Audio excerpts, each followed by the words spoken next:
So dear students, now let's start with semiconductor electronics. और इस chapter में हमको पढ़ना है सेमीकंडक्टर मटेरियल के बारे में, उनसे बनने वाले डिवाइसेस के बारे में और उनकी एप्लीकेशन के बारे में। तो आइए स्टार्ट करते हैं। तो सबसे पहले बात करते हैं कि जो सॉलिड्स होते हैं उनको दो तरीके से क्लासिफाई किया जाता है।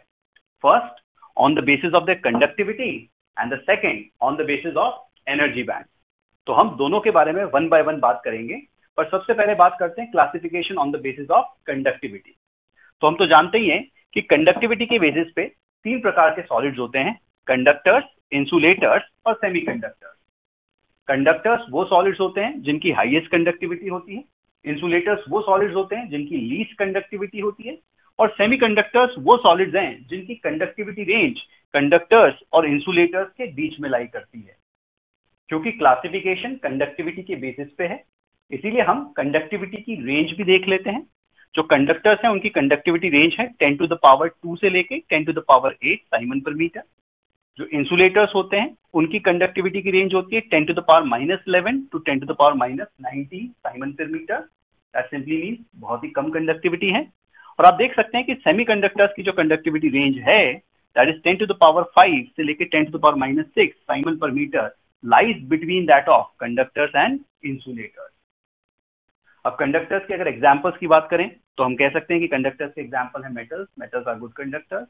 इंसुलेटर्स के एग्जांपल्स की बात करें तो rubber, wood, plastic, diamond, all are the examples of insulators. On the other hand semiconductors के एग्जांपल्स की बात करें तो एलिमेंटल सेमीकंडक्टर्स हैं, सिलिकॉन और जर्मेनियम, यही हमको सबसे ज्यादा काम आएंगे चैप्टर में। इसके अलावा और भी बहुत सारे सेमीकंडक्टर्स हैं जैसे कि inorganic semiconductors such as CdS and gallium arsenide GaA, organic semiconductors such as anthracene and organic polymers such as polypyrrole and polyaniline. So there are many semiconductors. अब हम बात करते हैं classification of solids on the basis of energy band. So let's classify the solids on the basis of energy band. तो energy bands क्या हैं इसके बाद में बात करेंगे। सबसे पहले ये समझते हैं कि एनर्जी लेवल्स क्या होते हैं। तो एनर्जी लेवल समझने के लिए हमने यहाँ पे एक सिलिकॉन का एटम कंसीडर किया है। आप जानते हैं कि सिलिकॉन का एटॉमिक नंबर होता है 14, यानी यहाँ पे 14 इलेक्ट्रॉन्स हैं। और हम ये भी जानते हैं कि इलेक्ट्रॉन्स की एनर्जी जैसे जैसे न्यूक्लियस से दूर जाते जाते हैं वैसे वैसे बढ़ती जाती है। तो इनर मोस्ट शेल के अंदर जो इलेक्ट्रॉन्स हैं उनकी एनर्जी सबसे कम होगी, उससे बाहर वाले शेल के इलेक्ट्रॉन्स की एनर्जी उससे ज्यादा, और सबसे बाहर वाले शेल के इलेक्ट्रॉन्स की एनर्जी सबसे ज्यादा होगी। तो जब इन इलेक्ट्रॉन्स की एनर्जी को एनर्जी डायग्राम पे रिप्रेजेंट किया जाता है तो we represent it with the help of energy level. कहने का मतलब ये हुआ कि ये वाला पर्टिकुलर एनर्जी लेवल पहली वाली शेल के इलेक्ट्रॉन्स की एनर्जी को रिप्रेजेंट कर रहा है। क्योंकि सेकंड वाले शेल के इलेक्ट्रॉन्स की एनर्जी इससे ज्यादा है तो सेकंड वाले शेल के करस्पॉन्डिंग बनाया जाता है सेकंड एनर्जी लेवल, जो कि पहले के कंपैरिजन में इससे ऊपर रिप्रेजेंट किया गया है। आप देख सकते हैं कि आउटर मोस्ट शेल के इलेक्ट्रॉन्स की एनर्जी क्योंकि सबसे ज्यादा है, इसकी एनर्जी को सबसे ऊपर रिप्रेजेंट किया गया है। क्योंकि आउटर मोस्ट शेल को वैलेंस शेल कहा जाता है, तो वैलेंस शेल के इलेक्ट्रॉन्स की एनर्जी को वैलेंस एनर्जी लेवल से रिप्रेजेंट किया जाता है। इन शॉर्ट, एनर्जी लेवल का काम है किसी भी पर्टिकुलर ऑर्बिट में घूम रहे इलेक्ट्रॉन की एनर्जी को एनर्जी डायग्राम पे रिप्रेजेंट करना। अब आइए बात करते हैं सॉलिड की। आप जानते हैं कि सॉलिड के अंदर बहुत सारे एटम्स होते हैं जो कि एक दूसरे से इंटर एटॉमिक स्पेसिंग पर होते हैं। तो जब बहुत सारे एटम्स को एक दूसरे से इंटर एटॉमिक स्पेसिंग पर लाया जाता है तो सबसे ज्यादा इंटरेक्शन उनकी आउटर मोस्ट शेल्स का होता है। अभी आप देख सकते हैं कि मैंने यहां पर दो एटम्स का एग्जांपल लिया है। तो जब मैं दो सिलिकॉन एटम को एक दूसरे से बहुत ही पास पास लाता हूं तो सबसे पहले इनकी आउटर मोस्ट शेल्स एक दूसरे से इंटरेक्ट करती हैं, उसके बाद का इंटरेक्शन इसके अंदर वाली शेल्स करेंगी और सबसे बाद में सबसे अंदर वाली शेल्स। जब इस तरह का इंटरेक्शन होता है तो जो आउटर मोस्ट शेल के इलेक्ट्रॉन्स होते हैं उनकी एनर्जी में सबसे ज्यादा चेंज आता है। क्योंकि इन इलेक्ट्रॉन्स की एनर्जी में चेंज आता है, अब हम इन इलेक्ट्रॉन्स की एनर्जी को किसी एक पर्टिकुलर लेवल से रिप्रेजेंट ना करके अलग अलग एनर्जी लेवल से रिप्रेजेंट करने लग जाते हैं। क्योंकि कुछ इलेक्ट्रॉन्स की एनर्जी बढ़ जाती है, कुछ इलेक्ट्रॉन्स की एनर्जी कम हो जाती है, हम अलग अलग इलेक्ट्रॉन्स की एनर्जी के करस्पॉन्डिंग अलग अलग एनर्जी लेवल्स बनाने लग जाते हैं। कहने का मतलब ये हुआ कि हमको एक एनर्जी लेवल ना मिलके ग्रुप ऑफ एनर्जी लेवल मिलने लग जाता है। इसी ग्रुप ऑफ एनर्जी लेवल को एनर्जी बैंड कहा जाता है। यहां से हम कंक्लूड कर सकते हैं कि आइसोलेटेड एटम में इलेक्ट्रॉन्स की एनर्जी को एनर्जी लेवल से रिप्रेजेंट किया जाता है, पर क्रिस्टल के अंदर, that is the group of atoms के अंदर, इलेक्ट्रॉन्स की एनर्जी को ग्रुप ऑफ एनर्जी लेवल से रिप्रेजेंट किया जाता है और इन्हीं ग्रुप ऑफ एनर्जी लेवल्स को एनर्जी बैंड कहा जाता है। अब आइए इन्हीं एनर्जी बैंड के बेसिस पे सॉलिड्स को क्लासिफाई करें। तो सॉलिड्स को क्लासिफाई करने के लिए जिन जिन एनर्जी बैंड की जरूरत पड़ेगी वे हैं वैलेंस बैंड, कंडक्शन बैंड और इन दोनों के बीच का गैप। इन दोनों के बीच के गैप को कहा जाता है फॉरबिडन एनर्जी गैप और इसको हम डेल्टा ईजी से डिनोट करते हैं। तो आइए अब बात करते हैं हम वैलेंस बैंड, कंडक्शन बैंड और फॉरबिडन एनर्जी गैप की। तो यहां पर हमने किसी सॉलिड के लिए एनर्जी बैंड डायग्राम बनाया है। आप देख सकते हैं कि सबसे नीचे वैलेंस बैंड, सबसे ऊपर कंडक्शन बैंड और उनके बीच में फॉरबिडन एनर्जी गैप। तो ये जो वैलेंस बैंड होता है ये आउटर मोस्ट शेल के इलेक्ट्रॉन्स की एनर्जी को एनर्जी डायग्राम पे रिप्रेजेंट करता है। अभी जो आउटर मोस्ट शेल के इलेक्ट्रॉन्स होते हैं कहलाते हैं वैलेंस इलेक्ट्रॉन्स। ये सबसे ज्यादा लूजली बॉन्डेड इलेक्ट्रॉन्स होते हैं। यही वो इलेक्ट्रॉन्स होते हैं जो सबसे ज्यादा टेंडेंसी शो करते हैं एनर्जी गेन करके फ्री हो जाने की। और अगर किसी कारण से इन इलेक्ट्रॉन्स को एनर्जी मिल जाती है तो फिर ये इलेक्ट्रॉन्स क्रिस्टल में कंडक्शन में पार्टिसिपेट करने लग जाते हैं। ऐसे इलेक्ट्रॉन्स अब कंडक्शन इलेक्ट्रॉन्स कहलाने लग जाते हैं और इन कंडक्शन इलेक्ट्रॉन्स की एनर्जी क्योंकि बॉन्डेड इलेक्ट्रॉन से ज्यादा होती है, इनकी एनर्जी को अब हम वैलेंस बैंड से नहीं बल्कि कंडक्शन बैंड से रिप्रेजेंट करने लग जाते हैं। तो हम कह सकते हैं कि कंडक्शन बैंड उन ग्रुप ऑफ एनर्जी लेवल्स को रिप्रेजेंट करता है जो कि उन इलेक्ट्रॉन्स की एनर्जी को बता रहा है जो वैलेंस बैंड से कंडक्शन बैंड में कूद जाते हैं। कहने का मतलब यह हुआ कि वे वैलेंस इलेक्ट्रॉन जो कि एनर्जी गेन करके फ्री हो जाते हैं उनकी एनर्जी को कंडक्शन बैंड से रिप्रेजेंट किया जाता है। अब आइए बात करते हैं वैलेंस बैंड और कंडक्शन बैंड के बीच के एनर्जी सेपरेशन की। इसको कहा जाता है फॉरबिडन एनर्जी गैप। ये जो फॉरबिडन एनर्जी गैप है ये वो मिनिमम अमाउंट ऑफ एनर्जी है जो कि वैलेंस इलेक्ट्रॉन को फ्री इलेक्ट्रॉन बनने के लिए चाहिए होती है। आप ये भी कह सकते हैं कि ये जो फॉरबिडन एनर्जी गैप की विड्थ है ये हमको ये बताती है कि कितना टाइटली एक इलेक्ट्रॉन उसके न्यूक्लियस से बंधा हुआ है। क्योंकि सोचिए कि अगर इस फॉरबिडन एनर्जी गैप की विड्थ बहुत ज्यादा होगी तो इस वैलेंस इलेक्ट्रॉन को फ्री इलेक्ट्रॉन बनने के लिए बहुत ज्यादा एनर्जी चाहिए होगी। दैट सिंपली मीन्स ये वाला वैलेंस इलेक्ट्रॉन अपने न्यूक्लियस से टाइटली बॉन्डेड होगा तभी तो इसको फ्री होने के लिए बहुत ज्यादा एनर्जी चाहिए। ऑन द अदर हैंड अगर हम कहते कि ये फॉरबिडन एनर्जी गैप बहुत कम है तो हम कह सकते थे कि ये वाला जो वैलेंस इलेक्ट्रॉन है अपने न्यूक्लियस से बहुत ही लूजली बॉन्डेड है क्योंकि ये इलेक्ट्रॉन आसानी से फ्री इलेक्ट्रॉन बन पाता। तो ऐसा सॉलिड जहां पे फॉरबिडन एनर्जी गैप की विड्थ बहुत ज्यादा होती हो वहां पे हमको आसानी से फ्री इलेक्ट्रॉन्स नहीं मिल पाते हैं और ऐसा सॉलिड अच्छा एग्जाम्पल हो सकता है इंसुलेटर का। ऑन द अदर हैंड ऐसा सॉलिड जहां पे फॉरबिडन एनर्जी गैप बहुत ही छोटा हो या फिर होता ही ना हो वहां पे हमको बहुत ही आसानी से बहुत सारे फ्री इलेक्ट्रॉन्स मिल सकते हैं और ऐसा सॉलिड एक अच्छा एग्जाम्पल हो सकता है कंडक्टर का। सो डियर स्टूडेंट्स, अभी तक हम वैलेंस बैंड, कंडक्शन बैंड और फॉरबिडन एनर्जी गैप के बारे में डिस्कशन कर चुके हैं। अब आइए इन्हीं की मदद से हम सॉलिड्स को क्लासिफाई कर लेते हैं। तो आप तो जानते ही हैं कि सबसे ऊपर हम कंडक्शन बैंड को रिप्रेजेंट करते हैं, सबसे नीचे हम वैलेंस बैंड को रिप्रेजेंट करते हैं।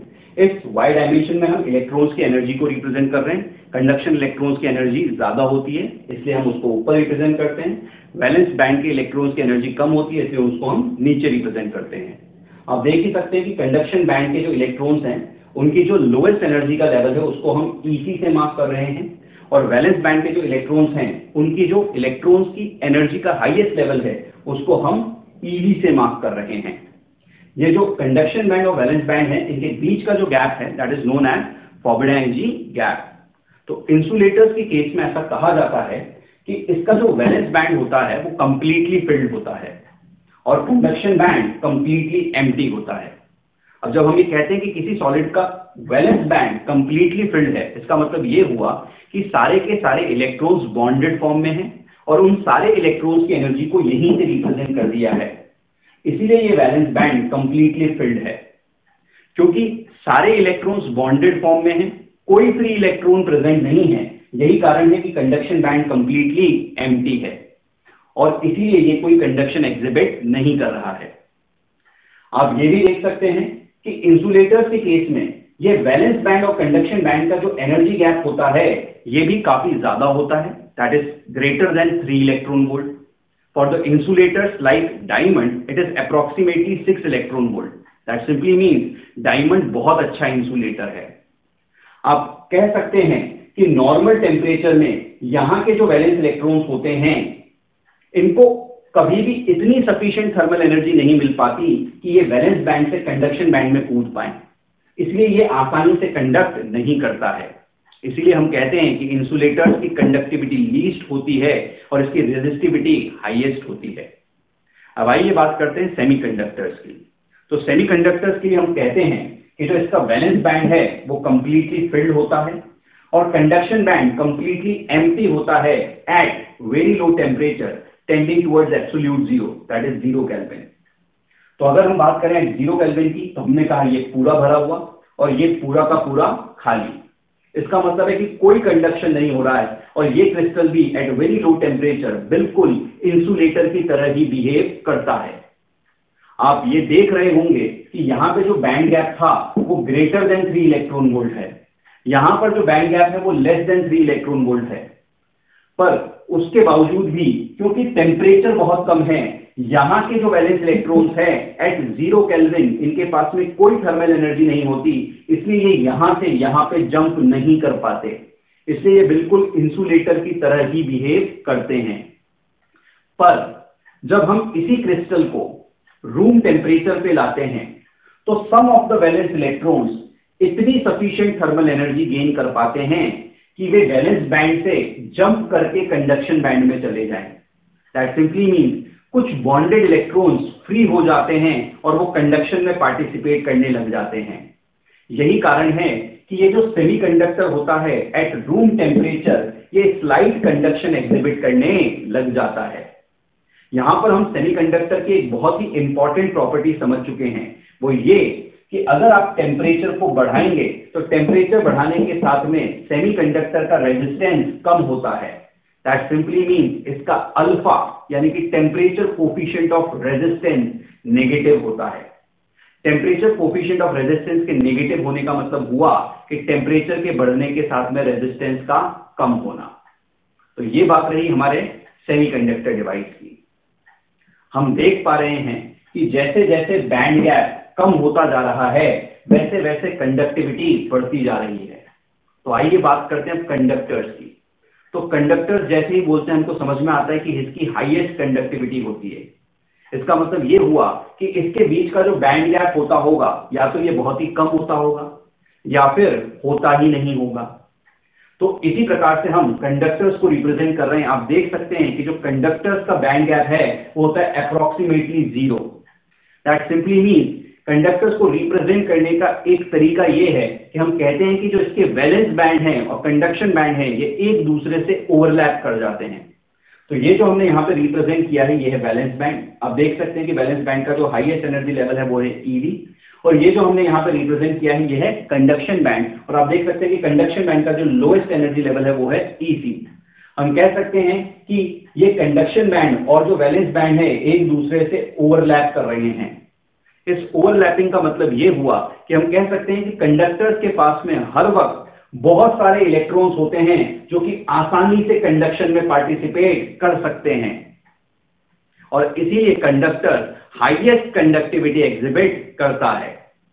हालांकि हमको समझने लायक बात यह भी है कि यहां पर कंडक्टर्स में टेम्परेचर बढ़ाने के साथ में रेजिस्टेंस कम नहीं बल्कि ज्यादा हो जाता है। दैट सिंपली मीन्स इसका जो अल्फा होता है वो पॉजिटिव होता है। ऐसा इसलिए होता है क्योंकि कंडक्टर्स के केस में जब टेम्परेचर को बढ़ाया जाता है तो जो इलेक्ट्रॉन्स होते हैं, जो कंडक्शन इलेक्ट्रॉन्स होते हैं, वो एक दूसरे से कोलिजन्स करना स्टार्ट कर देते हैं, जिसकी वजह से उनकी ड्रिफ्ट स्पीड कम हो जाती है। अब आप तो जानते ही हैं कि इलेक्ट्रिक करंट का फॉर्मूला होता है I = NEA/VD। अगर कोलिजन्स की वजह से ड्रिफ्ट स्पीड कम हो जाएगी तो जो करंट है वो भी कम हो जाएगा, और अगर करंट कम हो जाएगा तो हम कह सकते हैं कि इस क्रिस्टल का रेजिस्टेंस ज्यादा हो जाएगा। तो टेम्परेचर बढ़ाने पे अगर रेजिस्टेंस बढ़ जाए तो सॉलिड होगा कंडक्टर। तो ये था classification on the basis of the energy bands. So now let's talk about pure semiconductor crystal और intrinsic semiconductor। आप देख सकते हैं कि हमने यहाँ पर एक प्योर सेमीकंडक्टर का एनर्जी बैंड डायग्राम बनाया है, और आप जानते हैं कि ये है वैलेंस बैंड, ये है कंडक्शन बैंड, और ये है इनके बीच का फॉरबिड एनर्जी गैप। हम जानते हैं कि सेमीकंडक्टर क्रिस्टल के अंदर जो वैलेंस बैंड और कंडक्शन बैंड के बीच का फॉरबिड एनर्जी गैप होता है, ये लेस देन 3 इलेक्ट्रॉन वोल्ट होता है, या उससे भी कम होता है। For cases of pure silicon and germanium it is nearly equal to 1 electron volt. फिलहाल आगे की बात करते हैं। हम जानते हैं कि प्योर सेमीकंडक्टर क्रिस्टल के अंदर eight very low temperature also at absolute zero temperature जो वैलेंस बैंड होता है वो कंप्लीटली फिल्ड होता है। इसका मतलब ये हुआ कि कोई फ्री इलेक्ट्रॉन मौजूद नहीं होता है, और जो कंडक्शन बैंड होता है ये कंप्लीटली एम्प्टी होता है। That simply means no conduction electron is available. और अगर कोई फ्री इलेक्ट्रॉन अवेलेबल नहीं है तो ये crystal at very low temperatures कोई कंडक्शन एग्जिबिट नहीं करता है। यही कारण है कि ये pure semiconductor crystal at very low temperature also at absolute zero temperature behave just like an insulator. परंतु जब हम इसी क्रिस्टल को रूम टेम्परेचर पे लाते हैं तो some of the valence electrons acquire sufficient amount of thermal energy that they jump from valence band to conduction band। जब ये इलेक्ट्रॉन्स वैलेंस बैंड से कंडक्शन बैंड में कूदते हैं तो हमको कुछ फ्री इलेक्ट्रॉन्स इस क्रिस्टल में मिलने लग जाते हैं जो कि कंडक्शन में पार्टिसिपेट करते हैं। यही कारण है कि at room temperature this crystal start exhibiting slight conduction. अब देखिए कि जब भी वैलेंस इलेक्ट्रॉन्स अपनी जगह छोड़ के वैलेंस बैंड से कंडक्शन बैंड में कूदते हैं तो it leaves a vacancy behind in the valence band. इसी वेकेंसी ऑफ इलेक्ट्रॉन को, इसी डेफिशिएंसी ऑफ इलेक्ट्रॉन को होल कहा जाता है।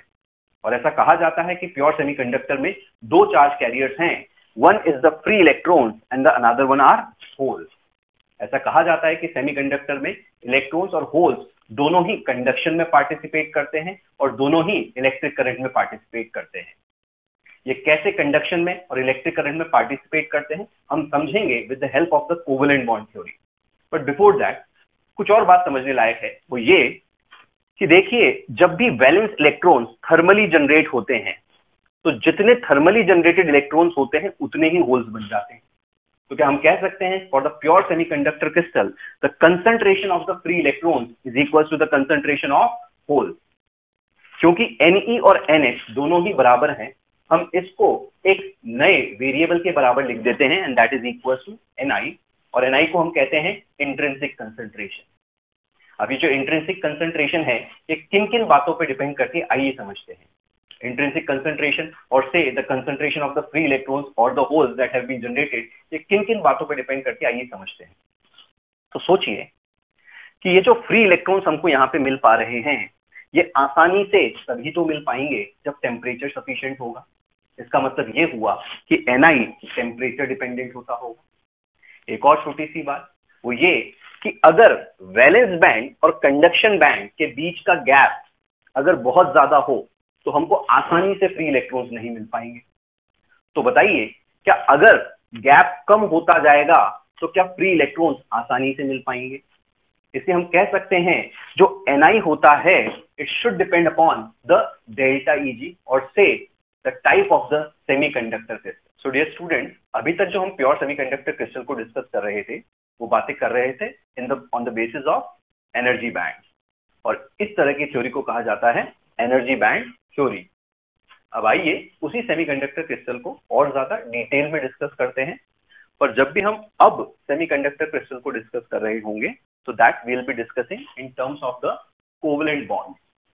यहाँ पर हमने एग्जाम्पल लिया है एक सिलिकॉन के क्रिस्टल का, और आप जानते हैं कि किसी भी सिलिकॉन के एटम के आउटर मोस्ट शेल के अंदर 4 वैलेंस इलेक्ट्रॉन्स होते हैं।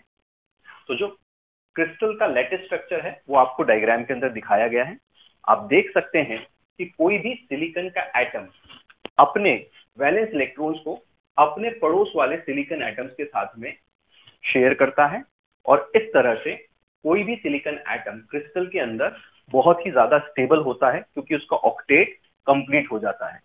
इसी प्रकार से सारे सिलिकॉन के एटम अपने अपने वैलेंस इलेक्ट्रॉन्स को अपने नेबरिंग एटम्स के साथ में शेयर करते हैं, और हम कह सकते हैं बिकॉज सारे के सारे इलेक्ट्रॉन्स परफेक्टली कोवेलेंट बॉन्डेड होते हैं, इसीलिए हम कहते हैं at very low temperature or say at absolute zero temperature there are no free electrons present in the crystal and hence this crystal behaves like a insulator। पर होता क्या है, जब हम इसी क्रिस्टल को रूम टेम्परेचर पर लाते हैं तो some of the valence electrons acquire sufficient amount of thermal energy that they break the covalent bond and become free।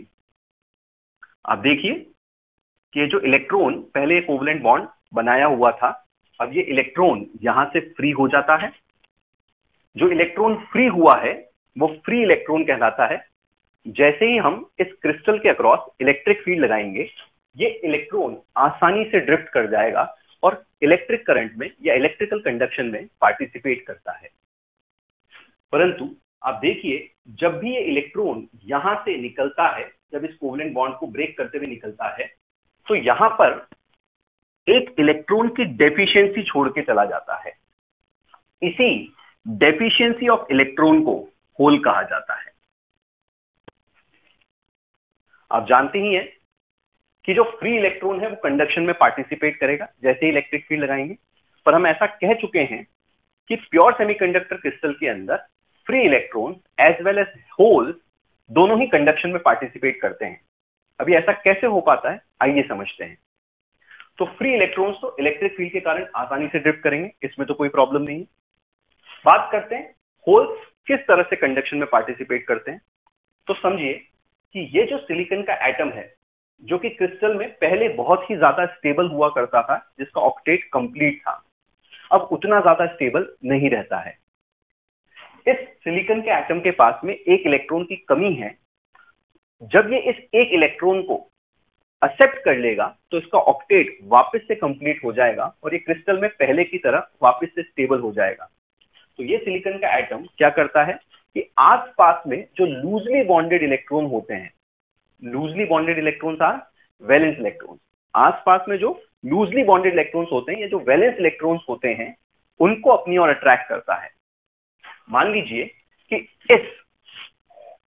इस होल ने, इस वेकेंसी ने इस लूजली बॉन्डेड इलेक्ट्रॉन को अपनी तरफ अट्रैक्ट किया, तो ये इस वेकेंसी को तो फिल कर देगा, पर जहां से इलेक्ट्रॉन टूटकर आया है वहां पर इलेक्ट्रॉन की डेफिशिएंसी क्रिएट हो जाएगी और वहां का कोवेलेंट बॉन्ड ब्रेक हो जाएगा।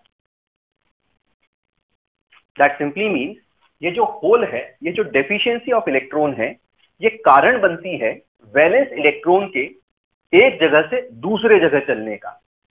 और जब वैलेंस इलेक्ट्रॉन्स क्रिस्टल में एक जगह से दूसरी जगह चलने लगते हैं तो उनके कारण भी हमको एक करंट मिलता है, उसी करंट को हम होल करंट नाम दे देते हैं। So now let's talk about the electrical conductivity of a pure semiconductor crystal. हम जानते हैं कि प्योर सेमीकंडक्टर क्रिस्टल में दो प्रकार के चार्ज कैरियर्स होते हैं, the one is electron, the another one is hole. और इसीलिए किसी भी प्योर सेमीकंडक्टर में इलेक्ट्रिकल कंडक्टिविटी का कारण भी दोनों ही होंगे, electron as well as hole. इसीलिए हम कहेंगे the electrical conductivity sigma of the pure semiconductor is equals to the conductivity due to the free electrons plus the conductivity due to hole। हम जानते हैं कि जो सिग्मा होता है that is equals to Ne mu, where N is the concentration of the charge carrier, E is the electronic charge and mu is the mobility of the charge carrier. So sigma E can be written as Ne mu E and sigma H can be written as NHE mu H। हम जानते हैं कि pure semiconductor में electrons और holes दोनों की concentration बराबर होती है and that is equal to the intrinsic concentration. So as we know Ne is equal to NH equals to Ni, we can substitute the value of Ne and NH is equals to Ni in this equation. So we'll get the relation as Ni into E into mu E plus mu H, where mu E and mu H are the mobility of electrons and holes respectively, and Ni is the intrinsic concentration of the pure semiconductor crystal. Now let's solve the next numerical, and the next numerical says the resistivity of a pure semiconductor is 0.5 ohm meter if electron and hole mobility be 0.39 meter square per volt second and 0.19 meter square per volt second respectively, then calculate the intrinsic concentration. तो हमको question के अंदर resistivity की value दी गई है, electron और whole की mobility दी गई है, हमसे इंट्रिंसिक कंसंट्रेशन की वैल्यू पूछी है। तो हम जानते हैं कि प्योर सेमीकंडक्टर के लिए जो कंडक्टिविटी का फॉर्मूला होता है sigma, that is equal to Ni into e mu e plus mu h. अब इस इक्वेशन में से हमको कंडक्टिविटी की वैल्यू पता है, इलेक्ट्रॉनिक चार्ज पता है, म्यू ई और म्यू एच पता है, तो हम आसानी से Ni की वैल्यू फाइंड आउट कर लेंगे। तो हम कह सकते हैं कि conductivity will be the reciprocal of resistivity, इसीलिए this will be 1/0.5 is equals to Ni.